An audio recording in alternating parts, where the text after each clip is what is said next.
We've got coming up a conversation with Tommy Kidd, who's at Baylor University, and he's one of the most respected historians, Christian, non-Christian, anything else, in the world right now. And so a lot of questions. I don't exactly know what I'm going to ask him because there's any number of directions that we could go because he's written about so many different things in American history that are really relevant to the life of Christian people and others. So it doesn't really matter if some of you might watch this and you're kind of a historical nerd. You really love history, and so this would be the thing for you. But some of you may be people who just say, I just don't care about history. I didn't like it in school. I still think there's a lot of this conversation that's going to turn up to be of value to you because it's not so much about history as much as it is about reading people and knowing people and knowing what's going on around us and really the future as well, your future too. So let's talk to Tommy and see what he has to say. Hello, this is Russell Moore, and you're listening to Signposts. And today I am really excited about the guest that we have with us because he's one of my favorite historians in the entire world. I read everything that he writes, and it's fascinating because it's so wide ranging in terms of sometimes I'll pick up a book or an article on an issue I didn't even know I was interested in, and by the time I'm 10% of the way through, I'm passionate about that issue or that historical figure, and that's Dr. Thomas S. Kidd, who is he's a history prof at Baylor University, the James Vardaman Endowed Professor of History there. And he's the associate director of Baylor's Institute for Studies of Religion. He's written a lot, and you will have seen his work in the Washington Post, the Wall Street Journal, and everywhere else. And he's written some really important books like Benjamin Franklin, The Religious Life of a Founding Father. I remember when I first picked that book up, I thought, well, how much is there really to say? Because Benjamin Franklin is probably the least religious, the least figure in the Revolutionary era that one would think of and associated with religion. Well, by the time, again, I was just a few pages in, I thought, well, this is a really not just important story historically, but a really relevant story to our time right now. He wrote by a spiritual biography, religious biography of George Whitefield. And also wrote a history of Baptists in America with Barry Hankins. And he has several books that are coming out over the next year or so. And I want to talk about some of those issues today. One of those is about America's religious history, faith, politics, and the shaping of a nation. And the other is who is an evangelical, the history of a movement in crisis. And so these, of course, are very relevant topics to our time right now. Tommy Kidd, thanks so much for being with me today. Thank you for having me. Now, in my understanding that you also have an American history textbook that's just dealing with the breadth of American history. Is that right?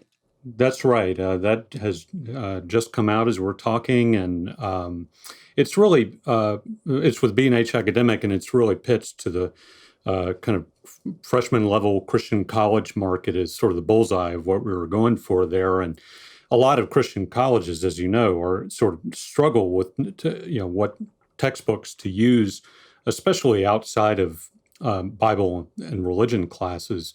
There just aren't a lot of great options, and so we thought that I could produce something that would come from a Christian perspective, but would also bring a kind of professional historical perspective to the topic, and hopefully will meet a need in a lot of Christian colleges. Well, of course, we hear often about the sorts of ideological struggles that come with the teaching of history. And so you can have, on the one hand, something like Howard Zinn's People's History that really gives the impression that the American project is an evil project for the most part, and then you can have other history works that seem to just whitewash everything that isn't triumphant in American history. So how do you sort through all of that kind of conflict?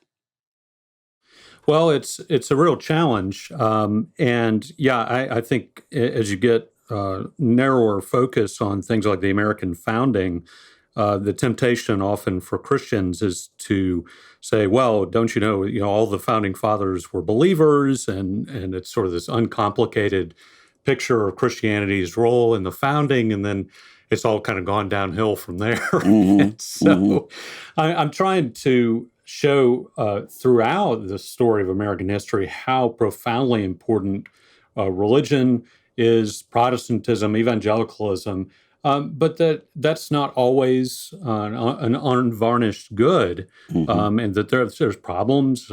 I think we know well now that with Christians and slavery, Mm-hmm. Christians and the civil rights movement, and so forth. So I'm trying to foreground the role of faith, and of course many ways that faith plays a heroic role in American history. And yet that it's also problematic at times, disappointing at times. And I think I found in writing the textbook that, especially once you get to the 1960s, is when my perspective on what has happened over the past half century really starts to diverge from the dominant secular textbooks, because they tend to say, well, first you have the civil rights movement, and then you have the women's rights movement, and then you have the gay rights movement, and then you have the legalization of abortion, and it's all part of their sort of seamless fabric of progressive development and individual rights, Mm-hmm. individual expression. And I felt like that was where I tended to take kind of a minor chord of sort of approach Yeah. on those kind of issues, and say, of course, I'm fundamentally sympathetic to the civil rights movement, but these others often came with serious downsides. Mm. When you look at, for instance, the issue of slavery, what can we learn about the way that religion was used in terms of propping up slavery and then later Jim Crow, and the way religion was used to oppose those things? Well, it really is a dilemma, I think, in terms of the theological role for Christians in the debate over slavery in particular. There's a long-standing, millennia-old anti-slavery position among Christians, Mm-hmm. but because slavery was so entrenched in the American South by the early 1800s, there was every cultural and social and economic pressure for white Southern Christians to be pro-slavery. And when they looked at the Bible, they did not see a clear statement of "Thou shalt not own slaves." I always tell my students, I wish there was that kind of 11th commandment that would just show that these people were in outright disobedience of the Scripture. But as we know, I mean, the Scripture is kind of surprisingly ambivalent. It's dealing with slavery in the ancient world, not chattel slavery of the kind that existed in the American South. And so, Paul says, "Slaves, obey your masters," and so forth. And so, if you were pro-slavery and a Christian, or at least a professing Christian in the antebellum South, there was really no compelling biblical argument to get you to see that it was immoral. I think it was immoral from beginning to end because of the chattel nature of people being bought and sold and stolen away from their homes Mm-hmm. in Africa and so forth. But the letter of Scripture was not as clear as we might hope that it should be. And so I think that you have these entrenched sides, some really militant anti-slavery Christians, some really militant pro-slavery Christians, and they just simply couldn't solve the issue. And so it requires the work of General Grant and General Sherman and so forth to get to the institution of slavery destroyed. And so Lincoln, who is kind of skeptical about Christianity, but increasingly I think is coming back towards his own parents' faith during the Civil War, he's the one who has to say, both sides read the same Bible and pray to the same God, and pointing out the kind of irony and tensions of Christianity's role over slavery. And as you suggest, I mean, there's similar dynamics going on in the civil rights movement of, we're so often just bound by our culture, and Hmm. our culture dictates to us what we believe about these kind of salient political issues of our time. It's humbling, I Hmm. think. You mentioned that you think that Lincoln was sort of coming back to his parents' religion. I mean, Yeah, sometimes people, if they think of Lincoln, they just think of him as a revered figure, and so maybe some Christians just assume, well, he was a great man, so he must have been a great Christian. But most people who have some historical awareness realize this is not a church member, maybe right. one of the most religiously disaffiliated political leaders that we have had at that level. What makes you think that he was maybe on a journey back?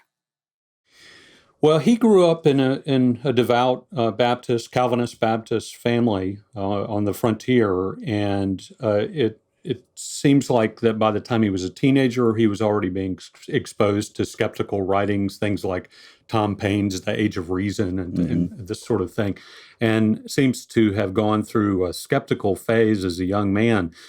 But I think that there's a comparison to be made to Ben Franklin in the sense that's kind of Franklin's story too. Grows up in a devout Puritan family, exposed to skeptical writings as a teenager, goes through a skeptical phase. But I think for Franklin and for Lincoln, as they grow older, and the weight of political responsibility weighs heavy on their shoulders, I think both of them go through a kind of gravitating back towards thinking that faith is important, that providence is working somehow in American history.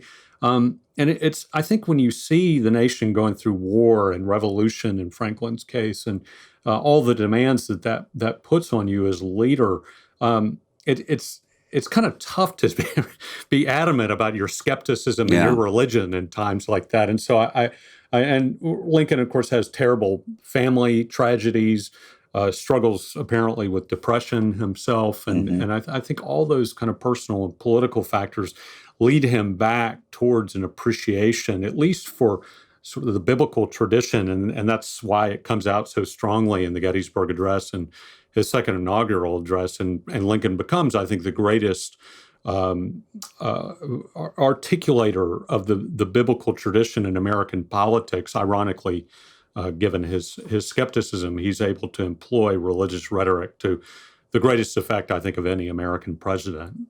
That's one of the things that you do really well is to point out both how important biblical revelation has been, if only to react against sometimes, or to be informed by from a distance in American life, but also to point out that the mythologies that we can build, either of all of the founding fathers as being atheist, secularists who didn't want biblical revelation anywhere near the public square, or the mythology of the founders as born again Christians to a man or to a woman, in the case of Betsy Ross and some others. That both of those are not the case. That the situation is a lot more complicated than that. Why do you think that we, as modern Americans, are drawn to that sense of the founding fathers as being really mascots for whatever we are, whatever we believe right now? Yeah, that's right. I think both the left and the right, secularists and Christians, are tempted to use history for primarily present political purposes, and that's always a bad approach to start with.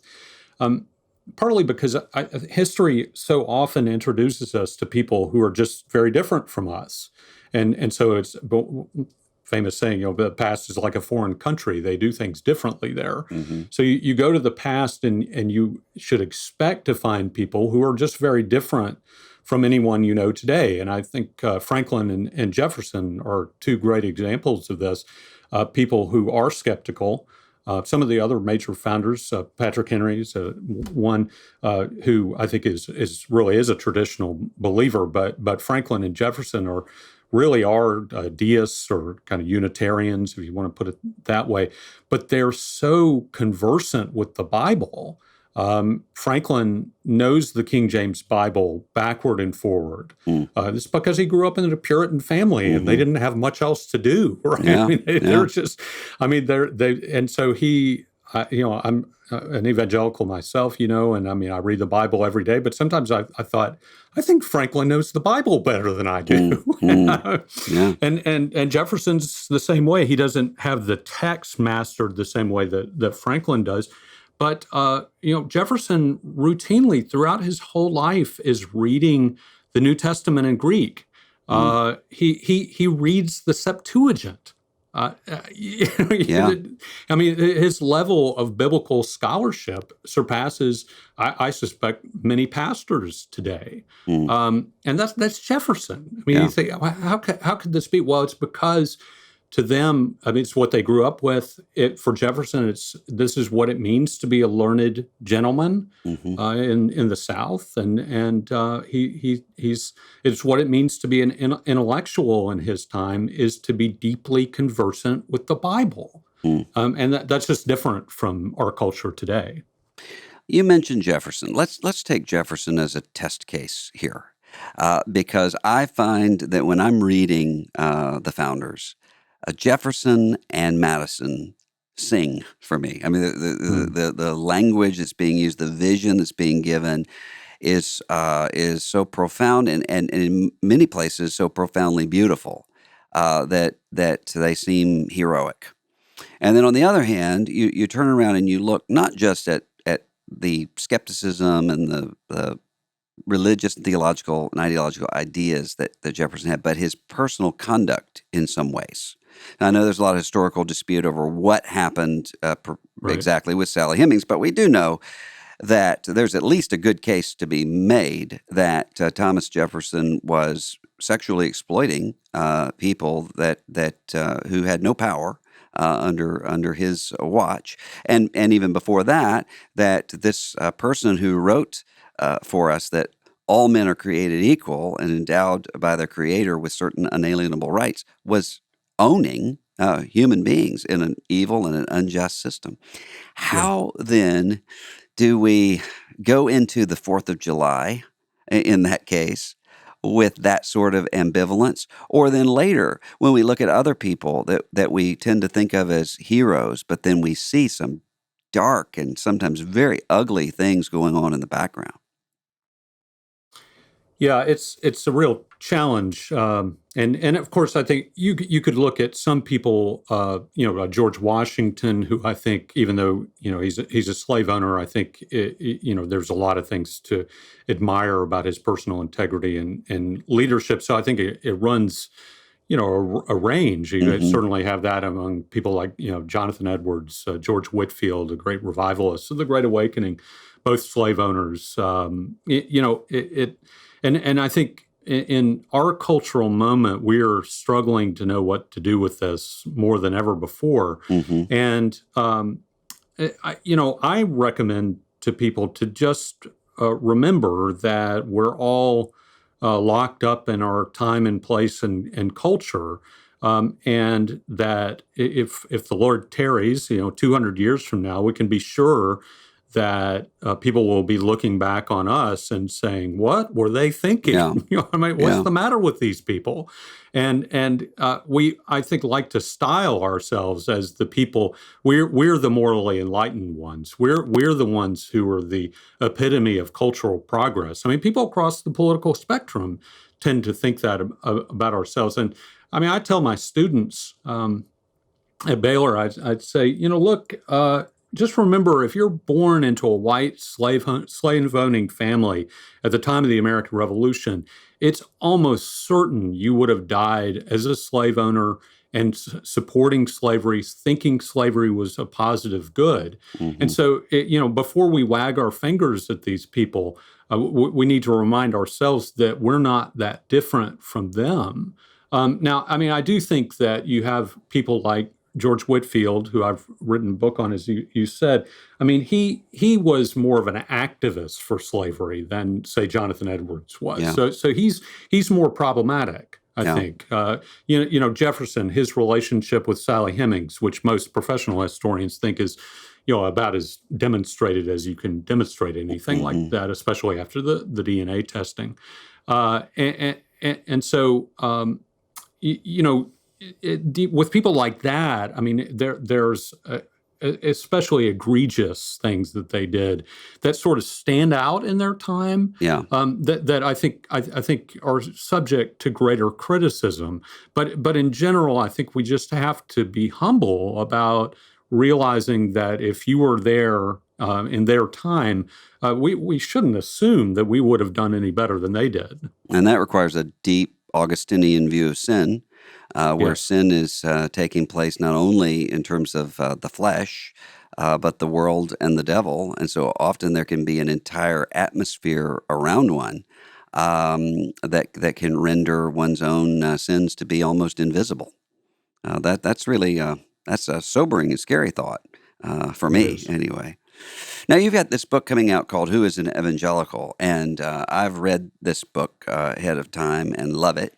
And one of the reasons I think this is going to be a helpful book is because I find when I go to college campuses, you're on a university campus all the time. I go around to them all the time, and I find in campus ministries, this is often about the number 2 question that's asked if we have an open Q&A session, which is, we don't want to be called evangelical. And so what should we do? And my response is to say, I'm as kind of frustrated as you are about that, but I don't know an alternative to it. I think we just have to define what we mean when we say evangelical as opposed to something else. Why are we in this situation where that word is so contested? In a way, it's a lot longer story in evangelical history because, as I suggested with Whitefield and Edwards, I mean, these are some of the founding fathers of the evangelical movement in the 1730s and 40s, and yet they're connected to things like slavery and slave owning that are problematic in ethical and moral ways in their time, and they're connected even to political, imperial concerns that seem very, very temporal and maybe short-sighted. And you can say that about virtually any evangelical leader as you go on through time, especially ones who had access to politically powerful people. Mm-hmm. For sure, you can say that about Billy Graham. I mean, when you think about Graham's succession of relationships with presidents, who would turn that down? Yeah. But it also led him into especially a really problematic relationship with Richard Nixon. As he acknowledged. Yes, he acknowledged. And Graham ended up being kind of one of Nixon's last defenders, and then finally realized what a sham Nixon had been, and so. But I think in a way the key turning point is probably 1976. Sometimes we think of the moral majority as the key turning point. It is important, but 1976 is the first year in at least in the modern era when the term evangelical itself starts being used commonly in the media, and it's never used to discuss evangelical revival or evangelical church services or evangelicals praying with their families. It's always used to discuss evangelicals' political behavior. Yeah. And I mean, we can't blame the media for that. They don't care about religion as religion usually, unless it's involved with scandal. But they do care about religion's role vis-a-vis politics. Yeah. And so Jimmy Carter is nominated 76. Newsweek calls it the year of the evangelical in 76. And maybe most importantly, that's the first year when Gallup begins to ask people in polling whether they're an evangelical or whether they're born again. And if they say yes. That was very frustrating to my predecessor in this job at the time, Foy Valentine, who said, evangelical's a Yankee word. We're not evangelicals. Yeah, that's right. I remember that. And so they start asking people if they're evangelicals. And if they say yes, then they go on to ask them about their political behavior. They don't ask them, how often do you go to church? Yeah. Or what do you believe about the Trinity or anything like that. They ask how they vote. Hmm. And that's the moment to me at which evangelicals, core practicing evangelicals, start to lose control of the public image of their movement. And there's a way in which it's almost nobody's fault, but I think it bears terrible consequences for evangelicals today who are constantly having to try to explain what they mean by evangelical. Yeah. Yeah. Which to some degree is always going to be the case when you're dealing with shorthand. And as you mentioned, not just in 1976, I don't know a lot of people right now who define themselves when they're just talking to themselves as evangelicals. No, They're. no, and I mean, I go to as evangelical a church as you can find. It's in Waco, Texas. It's a Mhm. big Baptist church, and it's as evangelical as all get out. Yeah. And there's almost nobody there besides me who would ever use the word evangelical. Yeah, in my church as well, and I think that's typical.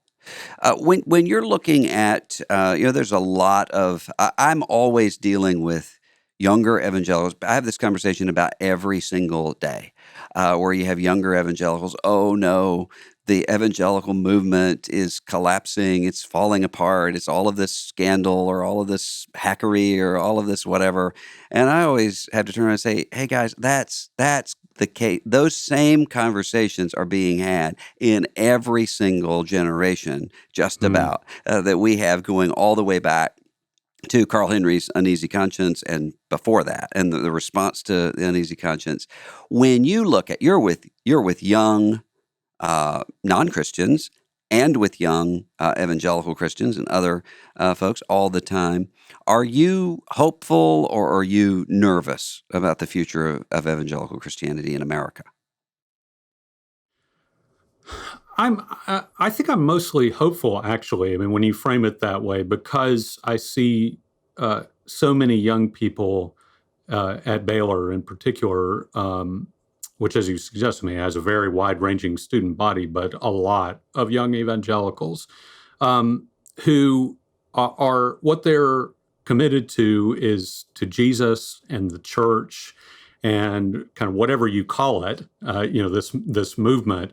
Sure, they know that there are problems, and they know about the grifters and the Hmm. hucksters, but that doesn't define their faith. Yeah. And so what I see is, kids who are interested in training to be missionaries and training to be pastors and church planners, and their faith is. I mean, you can see it in a really sort of healthy and unproblematic way. Their faith is just not challenged by the politicization of the national image Yeah. of evangelicals. And a lot of these kids probably tend to be fairly apolitical themselves. Yeah. And they just see their primary commitment is to the Lord and to the church. And I see, I mean, I'm regular around hundreds of kids who are just like that. Hmm. And so I think, I agree. I mean, what are we going to do? How do we get the national media to change the word that they use Yeah. for evangelical? I mean, it's sort of fruitless. Right. But whatever we call this movement, especially from global perspective, we're doing fine.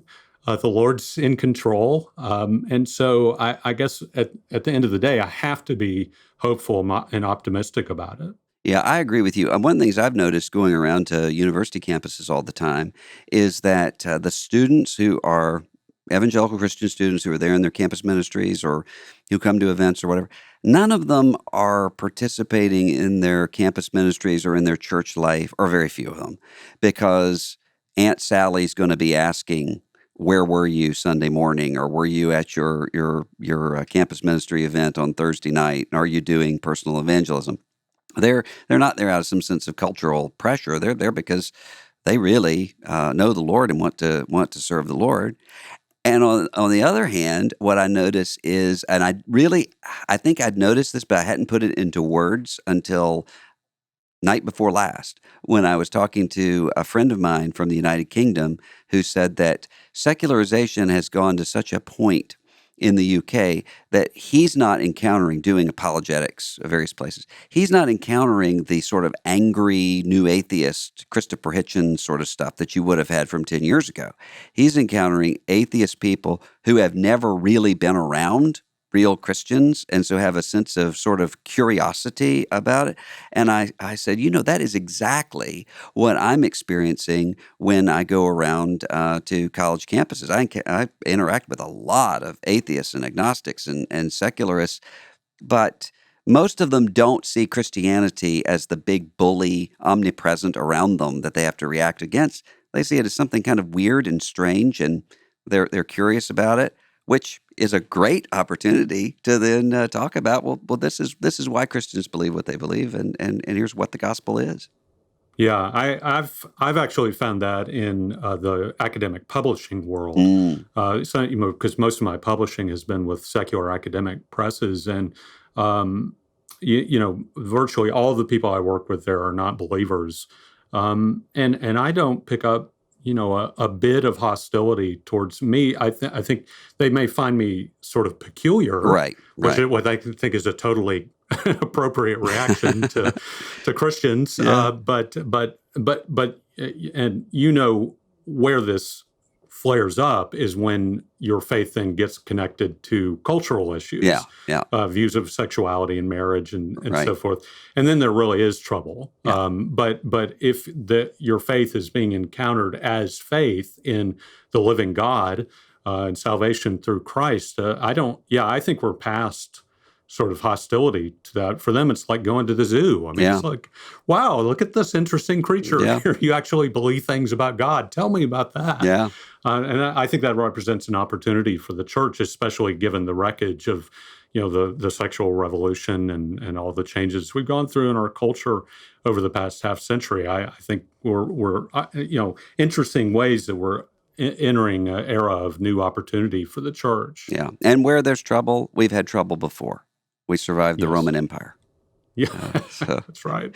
Tommy Kidd, thank you so much for being with me today. These two coming books that are coming out this year, Who is an Evangelical and America's Religious History, when will they be available for folks, Tommy? So Who's an Evangelical will be out in September with Yale University Press, and then America's Religious History will be out in November with Zondervan. All right. You'll want to check those out. Tommy Kidd, thanks for being with me. Always great to talk to you. Great to talk with you. This is Russell Moore, and you've been listening to Signposts.